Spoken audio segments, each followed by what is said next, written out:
And if we all go back to one man, one woman, how do we explain all the different colored people in the world? What color was Adam and Eve? Were they white, or were they black, or were they striped? Well, you see all these people? They're all the same color. There's only one predominant pigment in the human race, and that's melanin. If you have the genetics produce a lot of this pigment, you're black. If you have the genetics produce a little bit of this pigment, you're white. If you have the genetics produce abundance of a skin protein called keratin, everybody produces it. Some people do produce more of it than others. This skin protein has a little yellowish tint, so you would look a little yellower. And if you're red, you have the genetics to tan easily. But everyone in the world is roughly the same color, just different shades. Here's Punnett square in genetics. If you have the right combination of genes in the first set of parents, you can have black children to white children to any shade in between.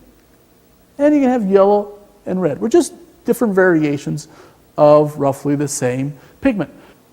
So does this actually happen, or does it only work on paper? Well, it actually happens. This is over in England. A black mother and a white father had twins. One was black and one was white in one generation. Over in Africa, 2 black parents had 4 children. 3 of the 4 children were white. They were actually albinos. They didn't have any skin pigment. It was a white to black in one generation. So how did the white people get off to Europe, the black people off to Africa, the yellow people off to Asia, and the red people finally to America? Well, there's another account in Scripture, and that's the Tower of Babel. When God confused the tongues, He kept family groups together.